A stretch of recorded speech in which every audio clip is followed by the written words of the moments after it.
নমস্কার বন্ধুরা, job tutorial academy চ্যানেলে সবাইকে স্বাগত জানিয়ে প্রিয় দর্শক বন্ধু, তোমাদের প্রত্যেকের জন্যই আমরা নিয়ে চলে এসেছি একটি নতুন সরকারি চাকরির আপডেট। কেবিএস রিক্রুটমেন্ট 2026 সালে নতুন নিয়োগের জন্য প্রচুর সংখ্যক কিন্তু শূন্যপদ প্রকাশিত হয়েছে। এখানে একটি নয়, একাধিক পোস্টের জন্যই কিন্তু এই নিয়োগের বিজ্ঞপ্তিটা প্রকাশিত হয়েছে। এখানে তোমরা টিচিং পোস্ট থেকে শুরু করে নন টিচিং স্টাফ, এছাড়া গ্রুপ সি গ্রুপ ডির বিভিন্ন পোস্ট দেখতে পাবে। কেন্দ্রীয় বিদ্যালয় সংগঠনের তরফ থেকেই 2026 সালে নতুন নিয়োগটি কিন্তু শুরু হচ্ছে। এখানে মাধ্যমিক পাস শিক্ষাগত যোগ্যতা থাকলে তুমি আবেদন করতে পারবে, আবার যদি তোমার উচ্চ মাধ্যমিক পাস শিক্ষাগত যোগ্যতা থাকে তুমিও আবেদন করতে পারবে। এখানে বিভিন্ন শিক্ষাগত যোগ্যতা অনুযায়ী বিভিন্ন ধরনের পোস্ট রয়েছে, আবার বিভিন্ন পোস্টের জন্য আবার বিভিন্ন ধরনের কিন্তু প্রত্যেক মাসে স্যালারি থাকছে তোমাদের জন্য। আবার তোমাদের যাদের উচ্চতর শিক্ষাগত যোগ্যতা আছে, তোমরা যে কোনো শাখায় যে কোনো পার্সেন্টেজ নিয়ে যারা গ্র্যাজুয়েশন কমপ্লিট করেছো, যে কোনো ইউনিভার্সিটি থেকে তোমাদের জন্য এখানে রয়েছে উচ্চতর পোস্ট। তবে উচ্চতর পোস্টের জন্য বেতন অন্যান্য পোস্টগুলোর তুলনায় তুলনামূলক অনেকটাই বেশি থাকছে তোমাদের প্রত্যেকের জন্য। অল ওভার ইন্ডিয়া, সারা ভারতবর্ষ জুড়ে এখানে 11,390টি শূন্যপদ থাকছে। এখানে তোমরা ভারতবর্ষের প্রতিটা স্টেট থেকে যেমন আবেদন করতে পারবে, তেমনই কিন্তু তোমরা পশ্চিমবঙ্গের 23 জেলার যে কোনো জেলা থেকেই এখানে আবেদন করতে পারবে। তোমরা পশ্চিমবঙ্গের কোন জেলার কোন ব্লক থেকে আমাদের এই ভিডিওটা দেখছো, অবশ্যই কিন্তু নিচের কমেন্ট বক্সে তোমার জেলার নামটা এবং তোমার ব্লকের নামটা কিন্তু আমাদেরকে কমেন্ট করে জানিও। আমাদের কাছে যদি তোমার জেলার কোনো নতুন আপডেট আসে, আমরা নিশ্চয়ই নতুন প্রজেক্টের মাধ্যমে তোমাদের সামনে নতুন ভিডিও তুলে ধরব। তোমার বয়স যদি 18 বছর হয়ে গিয়ে থাকে তাহলে তোমরা কিন্তু এখানে আবেদনটি করবার সুযোগ পাচ্ছ। আর এখানে কিন্তু মেল এবং ফিমেল প্রতিটা ক্যান্ডিডেটই আবেদন করতে পারবে যদি নির্দিষ্ট যোগ্যতা তোমার মধ্যে থেকে থাকে। সম্পূর্ণ আবেদনটি কিন্তু অফলাইনে নয়, অনলাইনে করতে হবে নির্দিষ্ট সংস্থার অফিসিয়াল ওয়েবসাইটটি ভিজিট করে। এখানে দেখো কিভাবে তোমরা আবেদন করবে। আবেদন পদ্ধতির প্রতিটা স্টেপ বাই স্টেপ থেকে শুরু করে কবে আবেদন শুরু হচ্ছে, আবেদনের লাস্ট ডেট কী রয়েছে, কোন কোন পোস্টে নিয়োগ করানো হচ্ছে, তার জন্য এলিজিবিলিটি ক্রাইটেরিয়াগুলোর মধ্যে থেকে শিক্ষাগত যোগ্যতা, বয়স সীমা এবং কোন পোস্টের জন্য কত টাকা বেতন থাকছে প্রত্যেক মাসে, তোমাদের জব পোস্টিং কোথায় হবে, এই সমস্ত কিছুই আমি সম্পূর্ণ ডিটেলসে আজকে তোমাদের প্রত্যেকের সামনে তুলে ধরব এই ভিডিওর মাধ্যমে। প্রত্যেকে অতি অবশ্যই কিন্তু আজকে সম্পূর্ণ ভিডিওটা খুব মনোযোগ সহকারে দেখো। আর তোমাদের মধ্যে যারা চ্যানেলে নতুন দর্শক বন্ধু আছো, তোমরা যদি চাও তোমাদের প্রতিটা রাজ্যের প্রতিটা জেলার সরকারি এবং বেসরকারি চাকরির জব আপডেটগুলো সম্পূর্ণটাই বিনামূল্যে প্রতিদিন নিজেদের বাড়িতে বসে পেতে, তাহলে অবশ্যই কিন্তু মনে করি তোমাদেরই একাডেমি জব টিউটোরিয়াল একাডেমিকে একটা সাবস্ক্রাইব করে রাখবে। প্রিয় ক্যান্ডিডেট, চলো এবার তাহলে দেখে নেওয়া যাক প্রকাশিত হওয়া অফিসিয়াল বিজ্ঞপ্তিটা। প্রত্যেকেই অনস্ক্রিনে অফিসিয়ালি বিজ্ঞপ্তিটা দেখতে পাচ্ছ। পিআরটি, টিজিটি, পিজিটি রিক্রুটমেন্ট 2026 সালের নতুন বিজ্ঞপ্তি এটি, যেখানে প্রচুর সংখ্যক টিচিং স্টাফ ছাড়াও কিন্তু নন টিচিং স্টাফ নিয়োগ করানো হবে। 11,390টি শূন্যপদ রয়েছে অল ওভার ইন্ডিয়া, সারা ভারতবর্ষ জুড়ে। এই নিয়োগটি কেন্দ্রীয় বিদ্যালয় সংগঠনের তরফ থেকে হতে চলেছে।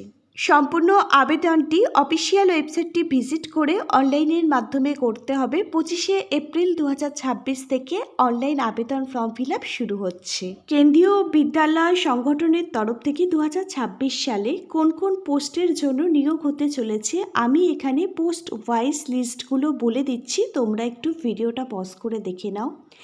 এখানে দেখো প্রাইমারি টিচার পিআরটি পোস্টে নিয়োগ হচ্ছে। এখানে 10th গ্র্যাজুয়েট টিচার যাকে বলা হয় টিজিটি, এই টিজিটি পোস্টে নিয়োগ হতে চলেছে। পোস্ট গ্র্যাজুয়েট টিচার পিজিটি পোস্টে নিয়োগ হতে চলেছে। এছাড়া এখানে উচ্চতর পোস্ট রয়েছে, প্রিন্সিপাল এবং ভাইস প্রিন্সিপালের পোস্ট রয়েছে।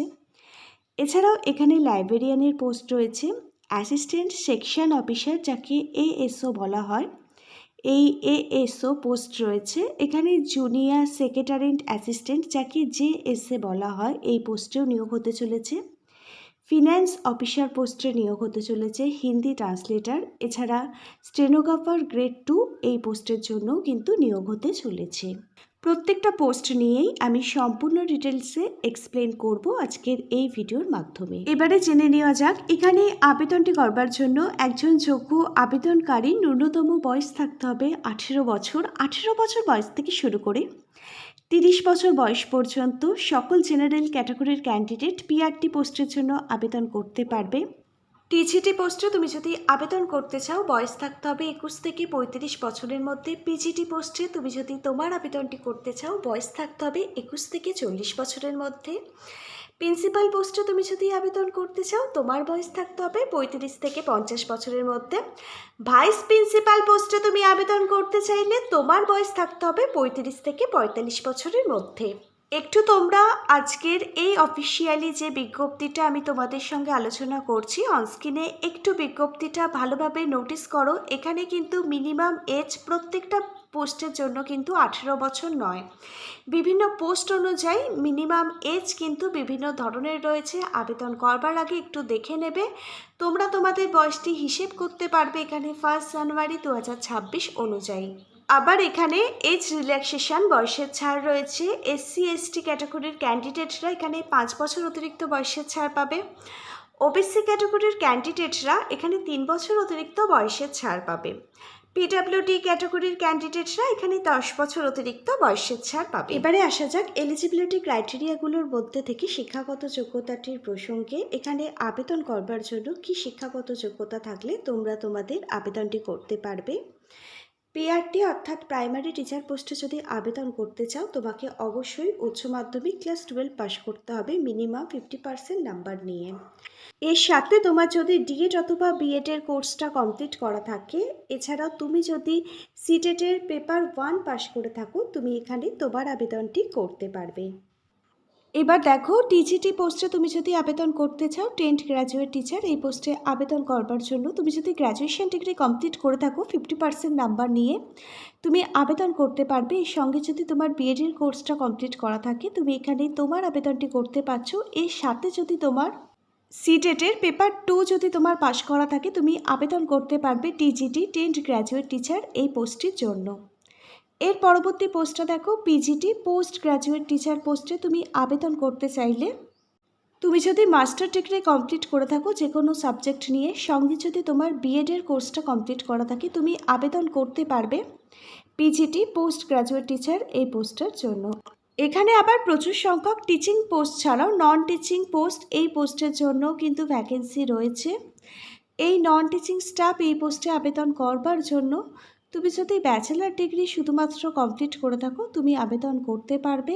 এটা কিন্তু শুধুমাত্র অ্যাসিস্ট্যান্ট এবং লাইব্রেরিয়ান পোস্ট যেগুলো আছে সেই পোস্টগুলোতে তোমরা আবেদন করতে পারবে শুধু ব্যাচেলার ডিগ্রি কমপ্লিট করা থাকলেই।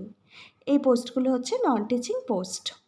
এখানে প্রতি মাসে কত টাকা স্যালারি থাকছে জেনে নাও, যেটার জন্য প্রত্যেকটা মানুষ সারা মাস কাজ করে থাকে। এখানে দেখো পিজিটি এই পোস্টে লেভেল 8 অনুযায়ী প্রত্যেক মাসে 47,600 টাকা থেকে স্যালারি থাকছে।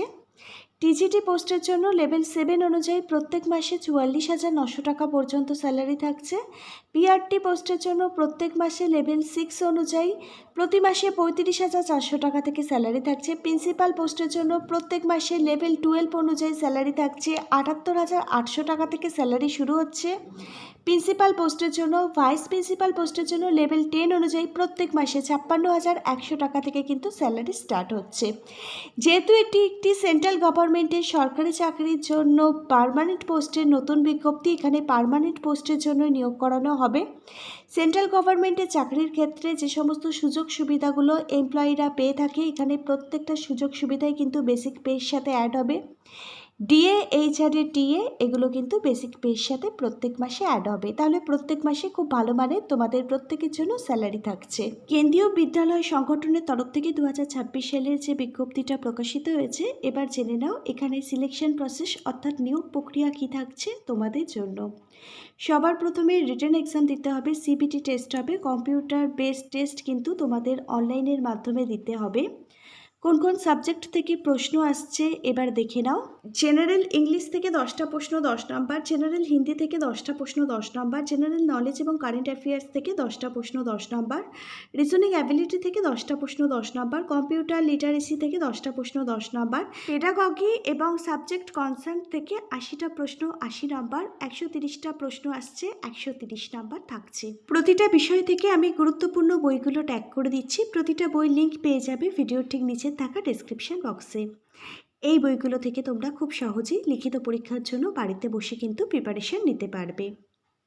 পরীক্ষার জন্য তোমরা এখানে 2 ঘন্টা সময়সীমা পাবে। আর সব থেকে বড় যে সুবিধাটা এখানে পাচ্ছ, সিবিটি টেস্টের জন্য কোনো নেগেটিভ মার্কিং কিন্তু এখানে থাকছে না। রিটেন এক্সাম অর্থাৎ সিবিটি টেস্টে তোমরা পাশ করে গেলে তোমাদের ডাকা হবে ইন্টারভিউর জন্য। এখানে কিছু টিচিং পোস্ট রয়েছে এবং কিছু নন টিচিং পোস্ট রয়েছে, যেখানে তোমাদের স্কিল টেস্ট নেওয়া হতে পারে। তারপর তোমাদের প্রতিটা অরিজিনাল ডকুমেন্ট ভেরিফিকেশান করা হবে। তারপর যাদের এখানে সিলেক্ট করা হবে তাদের নামের ফাইনাল মেরিট লিস্ট প্রকাশিত হয়ে যাবে অফিসিয়াল ওয়েবসাইটে। এইভাবেই কিন্তু এখানের যে সিলেকশন প্রসেস রয়েছে সেটা কিন্তু কমপ্লিট হবে। এবারে সম্পূর্ণ আবেদনটি তোমাদের প্রত্যেককে অনলাইনে করতে হবে। যে অফিসিয়াল ওয়েবসাইটটি ভিজিট করতে হবে, অফিসিয়াল ওয়েবসাইটটি হচ্ছে https://kbsanghaton.nic.in। এই অফিসিয়াল ওয়েবসাইট ভিজিট করেই তোমাদের প্রত্যেককে কিন্তু অনলাইনের মাধ্যমে আবেদন প্রক্রিয়াটি কমপ্লিট করতে হবে। মনে রাখবে 25শে এপ্রিল 2026 থেকে অনলাইন আবেদনটি শুরু হচ্ছে। তোমাদের এখানে টানা 1 মাস মতো সময় দেওয়া হবে অনলাইন আবেদনটি করবার জন্য। নির্ধারিত সময়ের মধ্যেই তোমরা এখানে তোমাদের আবেদনটি কমপ্লিট করে নেবে। যারা দীর্ঘদিন ধরে কেন্দ্রীয় বিদ্যালয় সংগঠনের একটি রিক্রুটমেন্টের বিজ্ঞপ্তির জন্য অপেক্ষা করছিলে। আজকে তাহলে এখানে এই পর্যন্তই। Hare Krishna, Radhe Radhe, thank you universe, ধন্যবাদ সবাইকে।